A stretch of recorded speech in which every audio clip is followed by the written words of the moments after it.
I thank you for being here. And of course, we're going to be talking about the fourth industrial revolution, the use of technology in agriculture and food production in Africa. And of course, that is what we are going to be concentrating on. So to start with, can you do a little presentation of yourself? Then I'm going to put you the first question from there. Thank you. Well, thank you very much for another great opportunity to feature in this series. Well, my name is Kechi, and I have I earned a PhD in agroeconomics about 8 years ago from the University of Nigeria, and I proceeded to University of Scotland in South Africa on a collaborative study between Department of Agricultural Economics and Extension and the Agricultural Research Council.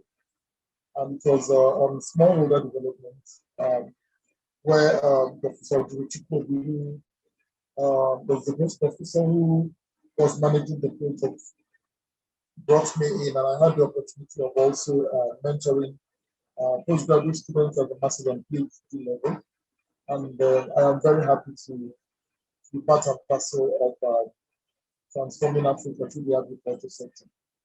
Thank you very much for that. So the first question I'm going to ask you just now is some people don't even understand what is meant by industrial revolution because that is going to dominate the conversation just now. So can you give us a small description of what is meant by industrial revolution? Sorry, the fourth industrial revolution as it were. Yes, you are actually right to have said industrial revolution. Of course, you cannot talk about the fourth industrial revolution without conceptualizing what industrial revolution is all about. Yes, can I say that history has always been in favor of earth-moving transformation? And one of such transformation in the globe actually came in the guise of the industrial revolution. So truly, it left like lasting footprint in the socio-economic and developmental strides in the modern world. And can I also say that industrial revolution, which can be described as a period of time during which work began to be done more by machines in factories than by hand. So that also takes us to centuries ago, like over two centuries ago, industrial revolution or IR transformed the world most profoundly in human history since the Neolithic revolution. The Neolithic revolution is that period of time when industrial revolution started, and it started, the first industrial revolution, which was the period from a life cycle of hunting and gathering to one of agriculture and settlement, thereby making like an increasingly larger population possible. So the fourth industrial revolution is actually a period after the first, second, and third industrial revolutions happened. And I want to say that the fourth industrial revolution, even though it's a game changer for the for the economy of the world, the first industrial revolution, just to give a summary, it was based on mechanical production equipment driven by water and steam power, while the second industrial revolution was based on mass production enabled by division of labor and the use of electrical energy, while the third industrial revolution, which was noted to have started in 1969, it was based on the use of electronics and IT, that is information technology, to further automate production. Now, what of the fourth industrial revolution, which is actually based on cyber physical systems? And Going further, the features of the fourth industrial revolution is that it's characterized by the blurring of boundaries between physical, digital, and biological worlds. And it's the fusion of the advances in the agricultural innovation systems, which is about people. It's about knowledge, it's about technology, it's about infrastructure, it's about cultures that have been created and learned as well. And also working with new ideas and trying to experiment with those ideas. So can I mention about the examples of the fourth industrial revolution, like the drone technology, artificial intelligence, blockchain technology, then Internet of Things, and automation. What of CRISPR, and then genetic editing, which hinges on biotechnology and nanotechnology. So being an agriculturist, because of course this space of agriculture is where I have featured for over a decade now, for about 2 decades. Yeah. Can I say that precision farming or precision agriculture is one of the aspects of agriculture that explains about the fourth industrial revolution? Of course, you can see, pieces or bits of fourth industrial revolution. So precision farming is actually an approach to farm management that uses information technology to ensure that the crops and soil they receive exactly what they need for optimum health and productivity. So the goal of the fourth industrial revolution in precision farming is to ensure profitability, sustainability, and also protectivity or protection of the environment. And as I mentioned earlier, the fourth industrial revolution is a game changer in starting to change how every players in the space of transformation from a family subsistence farmer for the agriculturist or farmer to a bigger commercial producers, of course, producing food and related products. And I've not mentioned about the big data and artificial intelligence, which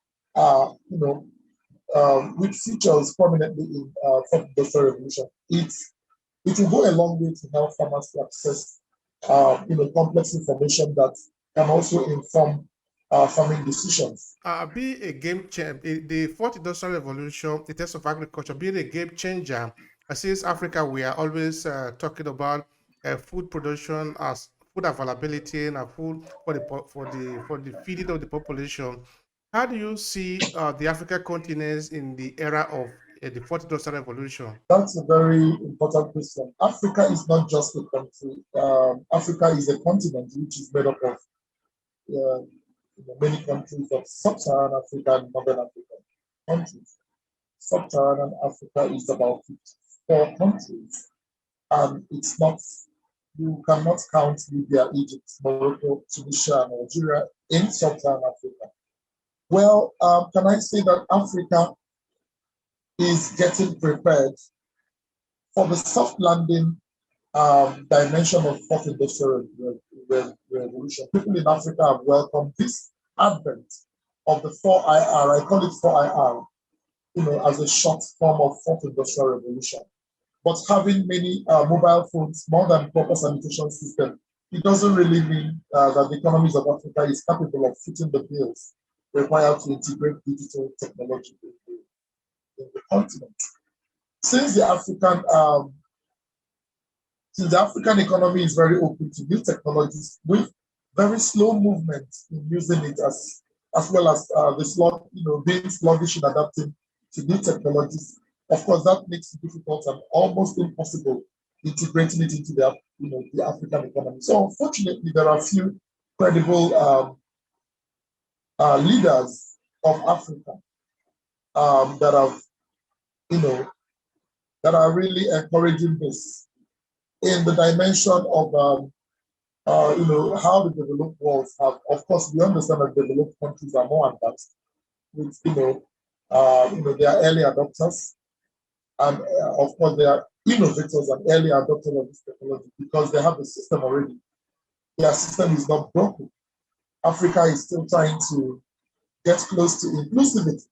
Inclusivity in the sense that we have a holistic approach to getting ready for the fourth industrial revolution. So sadly, most African leaders are busy feeling, they are busy with, trying to get even a picture, a strategy for it. But I will not I will not cast any blame to any African leader, but there's diversion of lots of interventions which are supposed to be channeled to all of this, intervention, but rather they have some of our countries are open, yes, but they are ready to face, the challenges which are numerous, and these challenges are very glaring that the leadership of, and the government of Africa in implementing digitization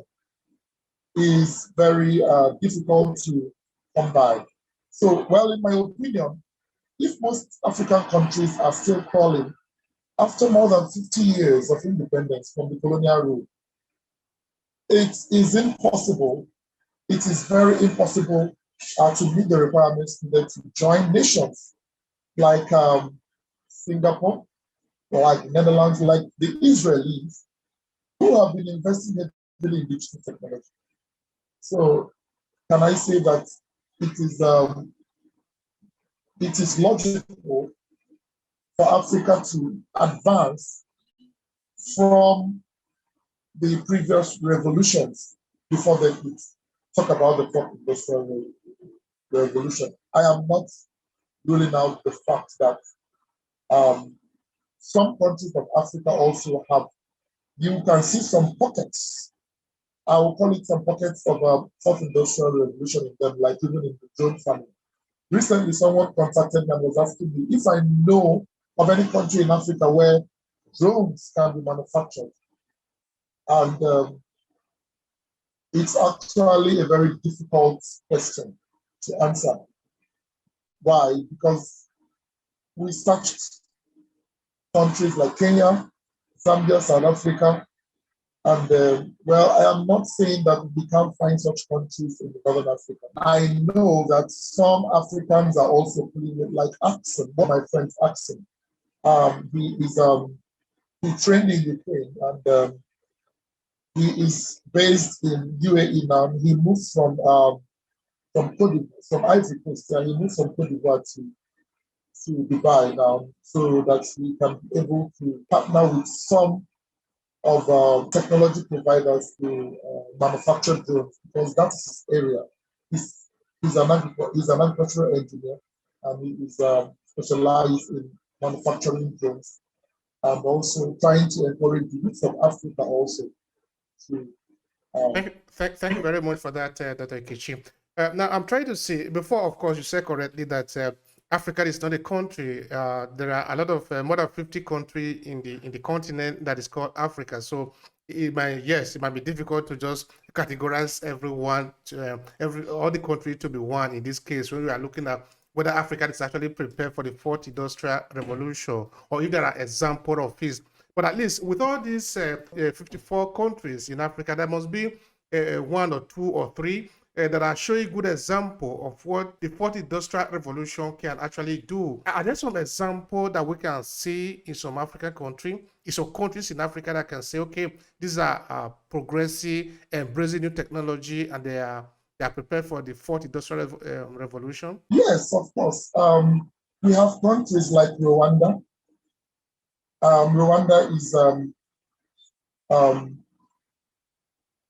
is like the headquarters for the Israeli government in the whole of Africa. So lots of interventions which will happen, or which is happening in Africa, comes through Rwanda because of their partnership and collaboration with Israel. And of course, we know that Israeli agriculture is quite advanced. I'm not saying that Ghana is not also championing it from West Africa. They are also doing well. But I can, even now I am in touch with some Rwanda. We are discussing on how to deploy some technology to Burundi, to Uganda, and even in the Democratic Republic of Congo. That region is also, pulling with. Then what we can also reckon about South Africa. South Africa is also, doing well in advancing, and even Zambia and Kenya, Ethiopia as well. So most of those countries, you can identify the areas where they have some agro commodities which they are, exporting in very high quantities, and which, of course, economy is getting, uh, their economy is growing by, by day through the production and also exportation of such commodities. So when they are doing well in that, they will now, welcome welcome some aspects of the food industrial revolution, like in the drone, trying to bring in drones. Of course, drones can help to, in production, it can help to, to tackle the issue of pests and diseases in the farm, and it can also help to, create more jobs by, of course, bringing more youth that will be able to fly those drones, and even the artificial intelligence program. Well, it's still, like I mentioned, it's just like trickling down, like raindrops, inside of Africa and inside of those countries. And recently, the Nigerian government is also trying to champion that as well. All right. Okay. You say Africa didn't even yet fully materialize or take advantage of the third industrial revolution. So maybe the fourth industrial revolution, if we are prepared for it, we're not really quite sure of that. So by that I mean the age of the machine. We didn't produce a lot of machine in Africa.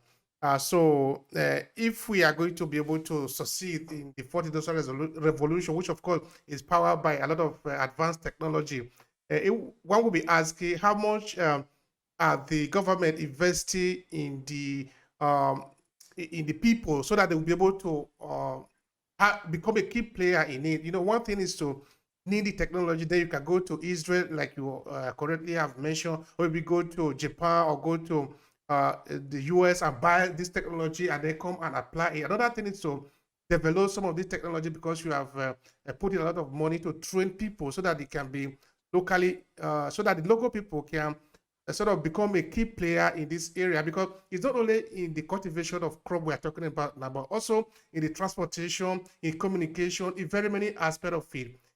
So if we are going to buy all this technology, it's going to be very, very expensive. But if we can at least produce part of it, because we're basically going to be, at the end of the day, going to be talking about coding now, data and all that. It's not all of this one is actually but it's about the collation. So how much are we really investing in a way that the local people can actually become player in understanding what is actually happening in the core of the fourth industrial revolution?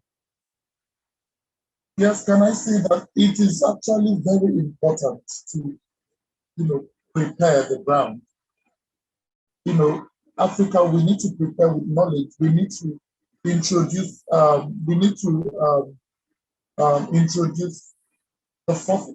industrial revolution and the dimension of the fourth industrial revolution in the curriculum of education. Since of course, you can see that the education sector is very vital in, bringing, driving transformation from that form. Yeah, from that angle.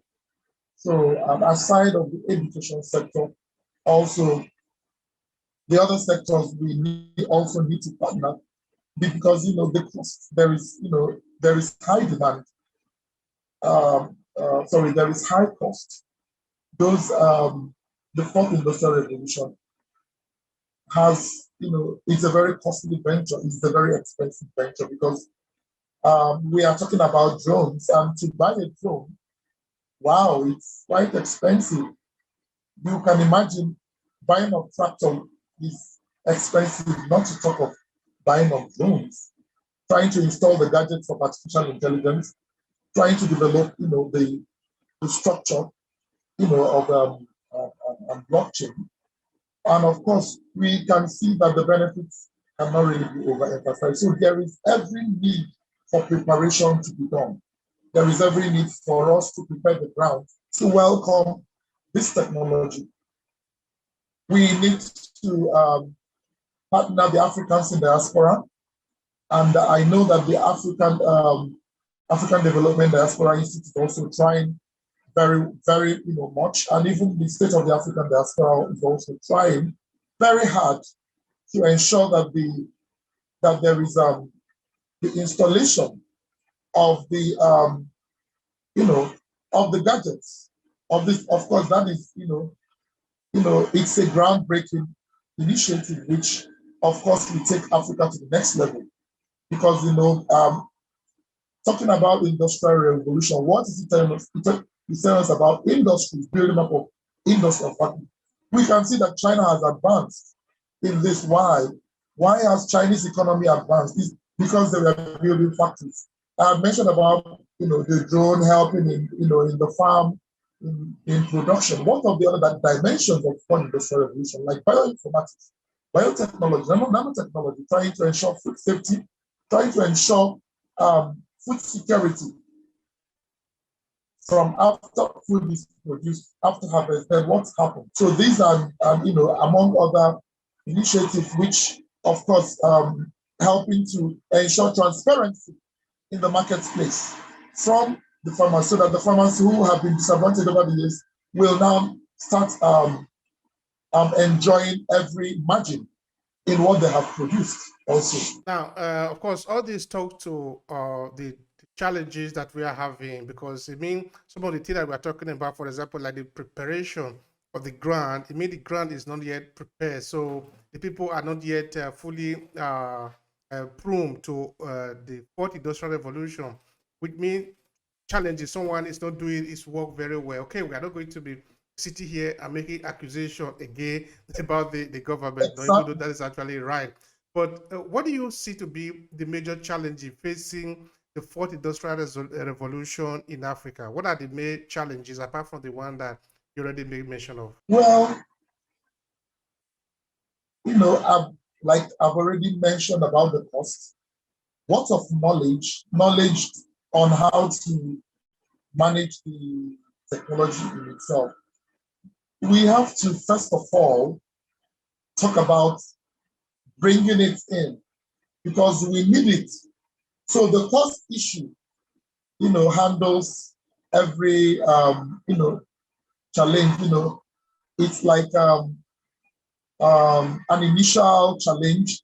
It's the first challenge is the cost, bringing it down, and then how to bring in the train people there, because there's a period of training.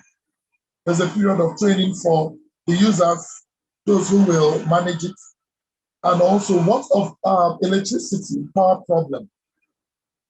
Africa, how many African countries can boast of power supply? How many African, even South Africa, that used to have lights all over, and they are complaining of um, load shedding. Load shedding started long time ago while I was in South Africa.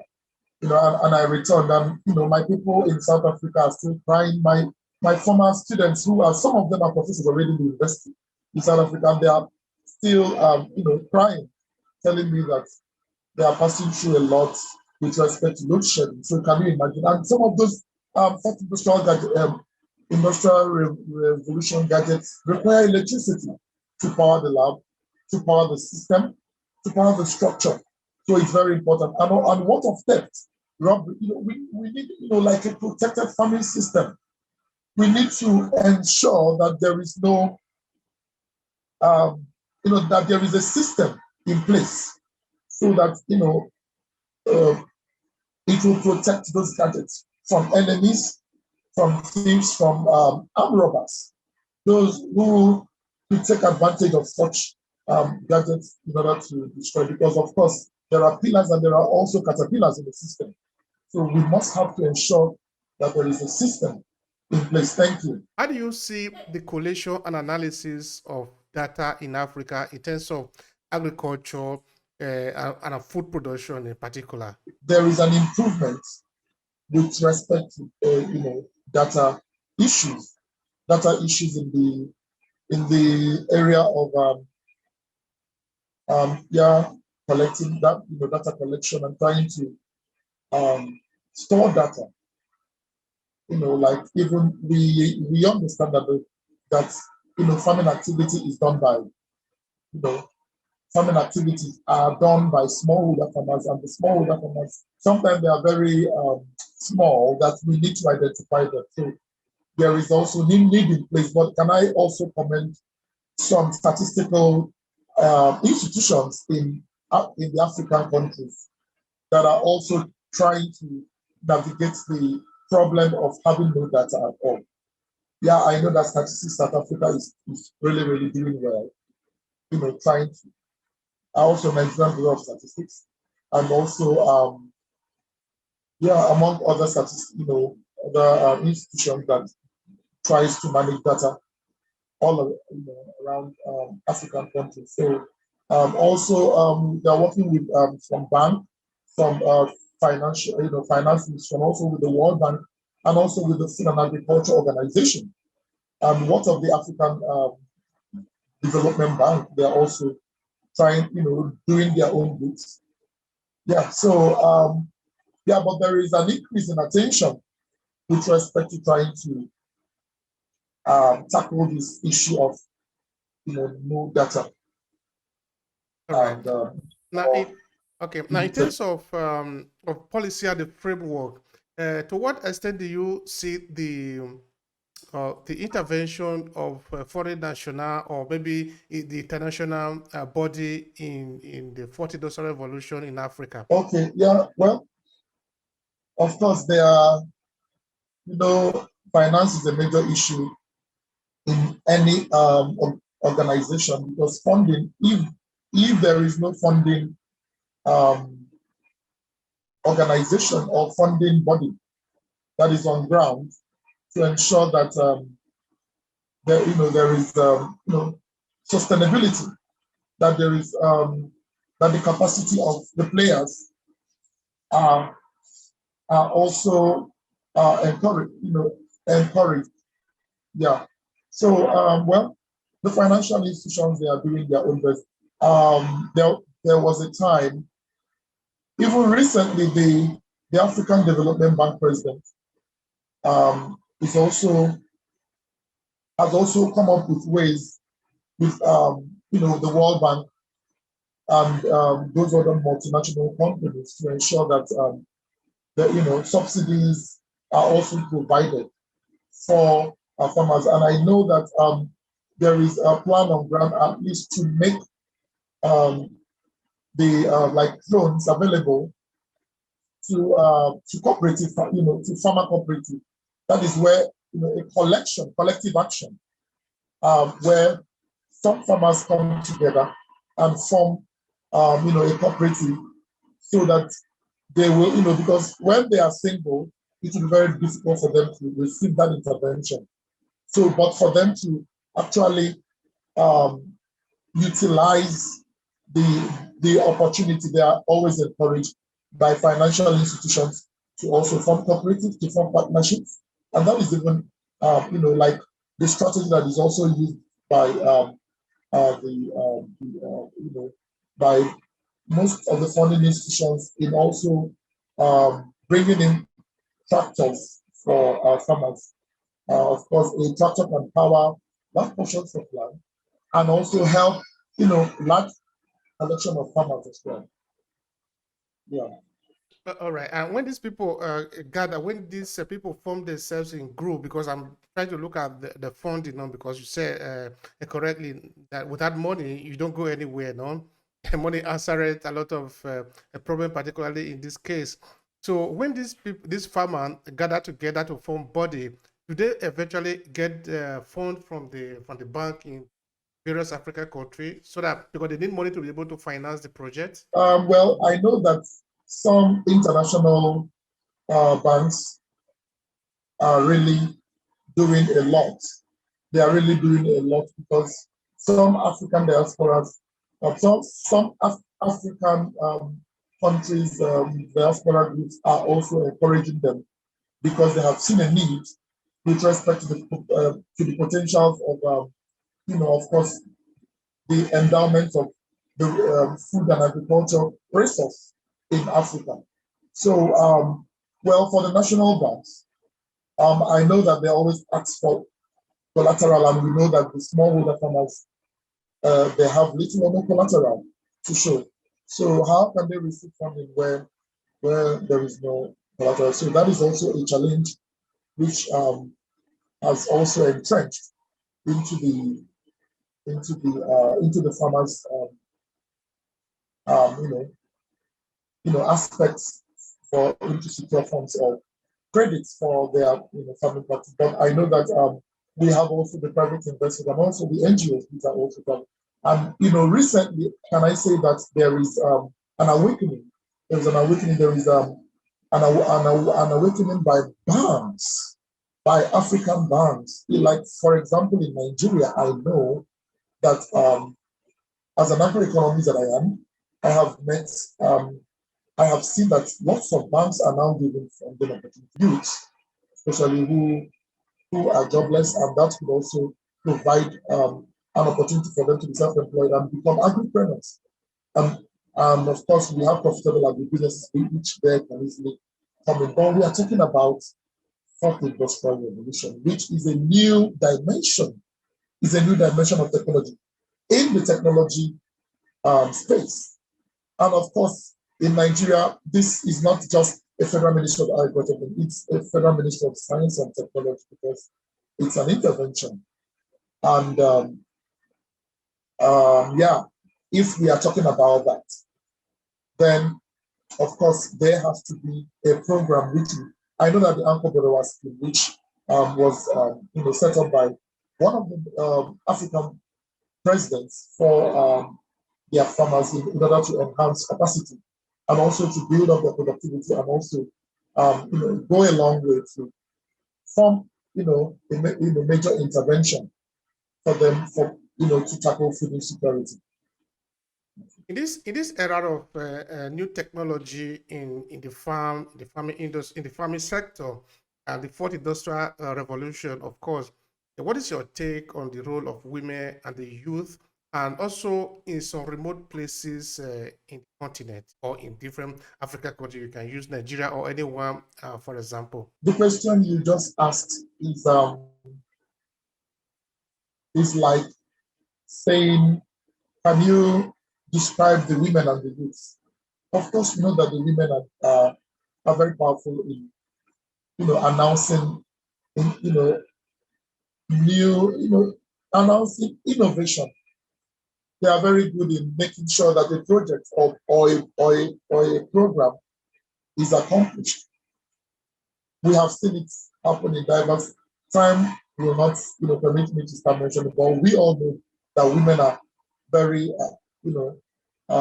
forceful. They are very good enforcers. They are early adopters, the women. And not to talk about the youth. The youths have so much energy, and the youths, they are the ones that are the future for tomorrow. They are the young people. Even the way they are built, they are not old yet. They are not stricken in age. They are, they still have fresh blood. Of course, they are juvenile.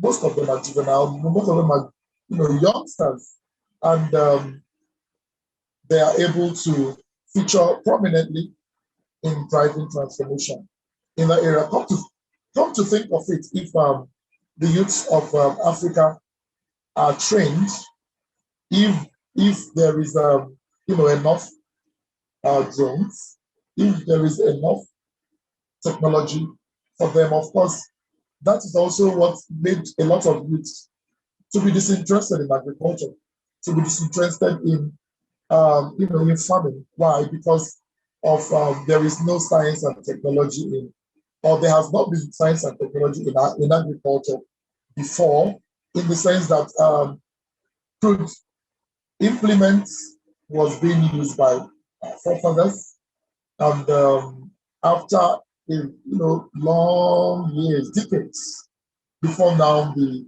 advent of technology came in, and just to help, um, you know, in managing agriculture and agribusiness program. So yeah, so the role and the importance of women and youth in driving transformation in the using fourth industrial revolution cannot be overemphasized, because their roles are quite spelled out, and they are, when they are trained, they will go a long way to ensure that there is productivity. Then the issue of food security will be handled properly. You can imagine this technology has been tried out in advanced countries and they are doing well. We have also heard success stories of our counterparts in Asia. We have heard success stories of the farmers in Malaysia, the farmers in China, also farmers in coming back to Europe, in Israel, in Netherlands. What about farmers in United Kingdom, in Germany? Yeah, so one good thing that also technology has done is that even in the Internet of Things, there is knowledge sharing. There has become boundless. It's now an open, an open thing. So wherever we are, we can hear what farmers in Zimbabwe are passing through. Farmers in Australia are passing through. Even farmers in Brazil, in the other side. Farmers in the United States of America. Can you imagine the farmers in Canada? We can even actually see them virtually. And we can also even deploy resources of training through technology to also encourage them in building capacity. All right. Thank you. Thank you very much. And in all of this, of course, we are moving towards the end of it now. I have one or two questions to ask you before we close. As a solution now is how do we do that? Because now it require fund, it require money, it require training. Of course, you just have made mention of that. Now, how do you think African government should go about building financial facility to enable new technology, to be able to power, of course, the fourth industrial revolution, as we have discussed so far? Well, first of all, African economies have to go to a revolution of drastic recovery.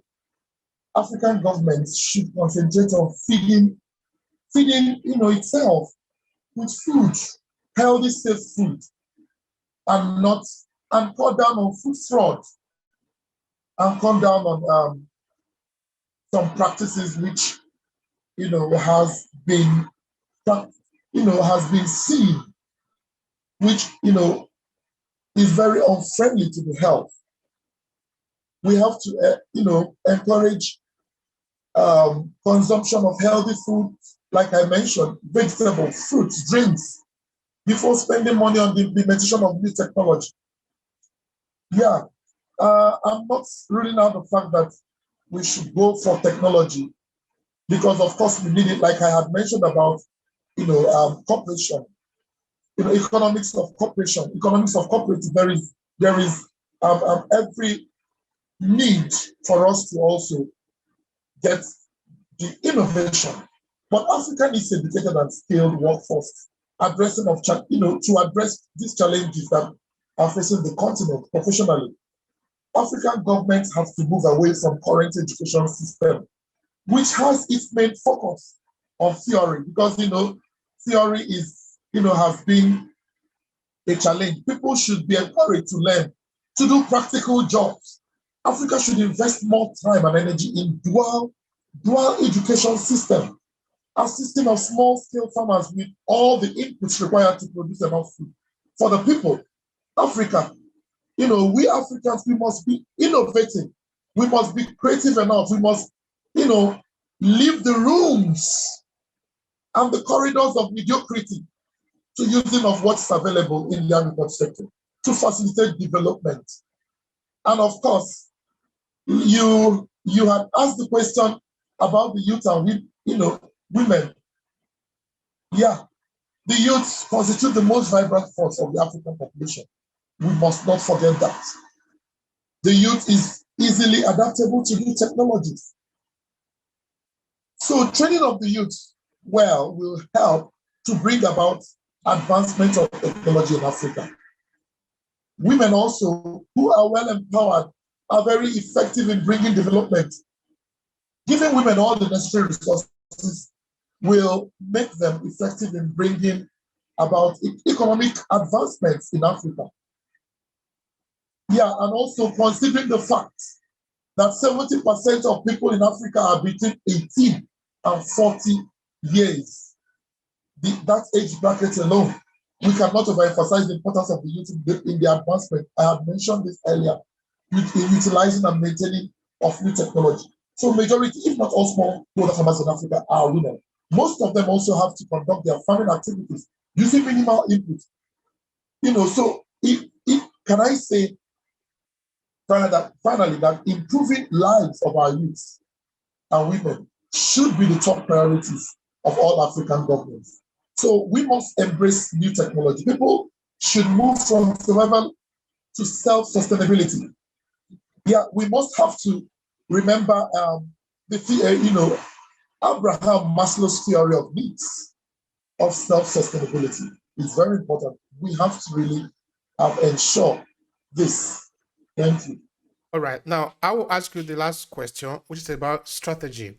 What do you think is the best strategy to incorporate the fourth industrial revolution into the agricultural sector and, by extension, the way of doing things in Africa? The international communities have always, been helpful in, advancing Africa. I know that, a lot of bias has also, been shared with respect to, the colonization issues.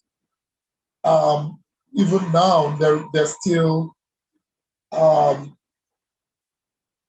some sentiments that have been shared with respect to the recolonization agenda, but that's not what I'm trying to say. I'm also trying to say that the international community, of which Africans in diaspora also comprise of that, to assist Africans in implementing the first, second, and the third industrial revolutions. Learning from our mistakes. We have to learn from our mistakes. I know that I will always talk about the SWOT analysis. We need to, talk about the SWOTs, trying to give a measure, trying to measure the strength, the weaknesses, the opportunities, and the threats of the fourth industrial revolution. And also trying to see how to, sequester or sequestrate the threats. And then, of course, why are we doing this? Just to avoid repeating the same mistakes that have been made in the past. We need to, keep away from the mistakes and, of course, over interference by international institutions will not increase development. So Africans must be given the freedom to lead our own continent and also use our own talent, our own skills, our own expertise, to bring about development. Let me talk like Dr. Arikana, who, she had, been, a major voice for Africans, diaspora issues and all of that. She has been working with the African Development Diaspora Institute, and there are lots of Africans that are, doing one or two great things, playing their own, role to see that all of this is actualized. For me, for myself, I am a roving ambassador. Some persons do not even know that I'm an ambassador with the state of the African diaspora, and that also has given me a lot of influence and also a lot of voice, of which we are also developing frameworks.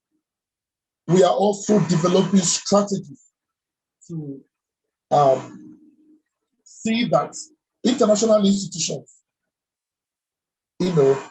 are moderately,